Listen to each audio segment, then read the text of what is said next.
what has ultimately been created could have been last on a spiritual level, because what has been created is how we're using different energies over time and space, etc., to arrive from some type of higher octave density to a different middle shift density, or something lower or above or somewhere casually in between of the likes. Is the different types of energy phenomena that there are is creating what's being created in itself, and how the creation itself is part of a moving creation that is simultaneously stationary and non-stationary in different areas and parameters and participatory space fields alike. And what I mean by that is this deeper notion of randomness. That is the divine feminine. The divine feminine is something of randomness. The divine feminine is something of chaos. And that divine feminine, there's a feminine chaos clan, secret spiritual clan of, and we're balancing that, because on a low-key level we're already a part of that. We're just not necessarily realizing our part in these specific things, because that's the particular thing we forgot. And that's like the hype of all of this, like, you know, rainbow Tibetan Dzogchen Buddhism in its modern times too. It's about like restoring the trauma, recovering the memories, and doing like some type of like, you know, dream work simultaneously, respectively, with the somatic body healing. You know, it's like that's already being a moving process. And within all of these big narratives, there's this notion of like of what I explained in Synergy Alchemy 2, respectively.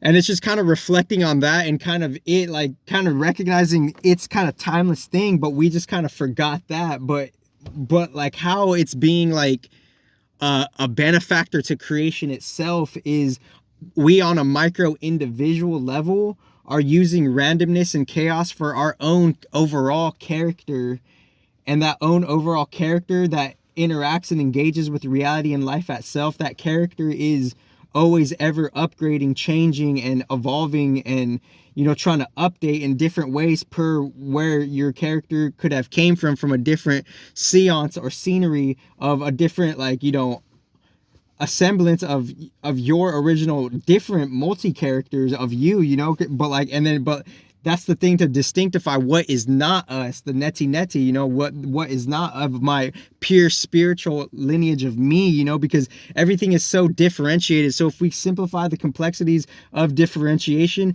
then that's more clarity of self. Why is it not? So what I'm trying to say is, like, the randomness is always being used in different ways. And that it's a subtle theme. It's an invisible theme, because throughout time, we're always changing. Fifth house, mutation of your character within society, mutation and adaptation to your own societal character, and more or less you kind of recollecting your unconscious body. Because in HD, there's two like pillars to, like, you know, your chart. You have two charts. You have an unconscious body chart, and then you have a conscious, you know, waking chart, and how, like, the wake mental mind is at an alertness within this surface level part of the field of fields. But like the thing is, I'm reflecting on like what has already kind of, like, you know, been in, like, just given an opportunity from like a deeper, you know, different type of complex of a teamwork. It's like a reverse engineer level of teamwork, because on a different realm, like, there are things that are like actually in our favor, you know. Why wouldn't it be? Because like if things are preserved for what they already are, then that's like pro-life, and that's like the epitome of pro-life. That's like the source. That's the purity of pro-life. The preservation, and the preservation is ironically simultaneously, you know, perfectly ever consolidated and non-consolidated, ever moving and ever still at the same time, and ever sourceful and ever, you know, voidful of, like, you know, what, you know, encapsulates everything in existence. Because does God have a component of itself for it to do that or not? And maybe it does. Maybe it expresses itself in everything supposedly, or in infinite types of different ways, like. because you can't just say God is in everything and not explain that, or not like, because that's been happening for a while. Like like the hyper respectively, like the intelligence is at a new time crusade. But obviously, it's not. But I still respect, sharing the message. So I got to balance myself and my awareness within the societal characters that could lean towards a balance within all the different types of falsehoods and truths that are out there available in this now. And in this now there's themes within Synergy Alchemy too, of those ever changing, ever supporting, ever timeless energies of themselves that we're working with from moment to moment, day to day. And we're honoring that by using that, because what am I talking about? I'm honoring the divine feminine in me. I'm honoring the divine feminine in pretty much everything as I can, because what is it really? It's intuitive chaos. It could be blissful chaos, but how is it being used? Is it being used going towards more so ignorance, and that ignorance has a mental field, and the ignorance could be used to consolidate into, any type of form, not subject to human or AI, but participating with that, and then going and observing the spiritual level of just 4D, 5D, 6D, 7D, and 8D character type of ids. What's an id, an egregor, a neutral golem, respectively. And within that neutral golem, ultimately, from the main deities are programming those from there as infrastructures, though. So this is the highest truths right here. And because I just kind of collected just the balance of whatever the exaltation and the higher octaves of all the planets are within their present modern evolution, and their higher octave selves too, because God supposedly, quote unquote, source, end quote, should have a different type of hold on that. So it's like the preservation is ever eternal.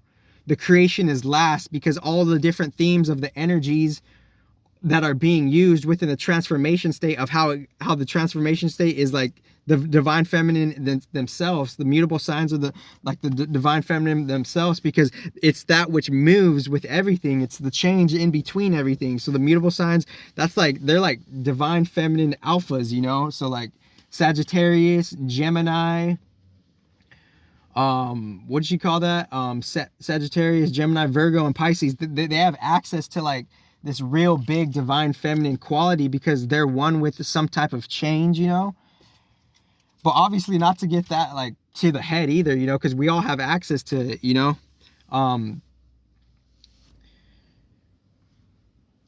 so we're all the signs. So and then you could say maybe paradoxically the cardinals are the all the cardinal, the fixed, and the mutable, they all have their unique fusions. And it's they all lean towards either more so masculine or more so feminine, or more so both, but more so external or internal. So what I think of the fixed signs and the creation signs is it's just a surface level creation, but they still have their depths and roots, and that's that's alpha sun or something, and then cardinal is just just alpha, I guess uncle, right? Or alpha bigger cousin, because I'm not trying to be hierarchical, I'm just trying to see what the energies are hidden for, and within what the energies are hidden for is we're using this random energy to our favor or not, and the random energy is just doing representing and honoring the elements that they are, the deeper elements of just okay, this random divine feminine chaos energy is here for us. What am I doing, and how do I tap into that? It's by the intuition.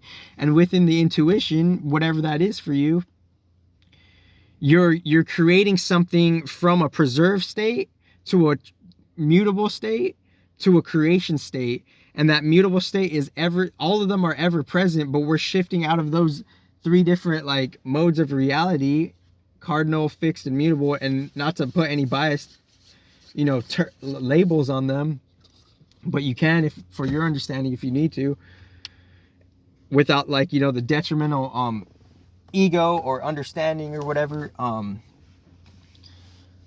So the chaos is, ultimately the creation is last, because we're using the different energies, such as the chaos energy or the random divine feminine energy. We're using it to create something, and that something is post ladder byproduct of a different prior thing or a previous thing, and the previous thing is the preservation, that which is more no thing, lesser everything, but still something of a thing, but it's just a lesser thing simultaneously. And when you're lesser, you could be more.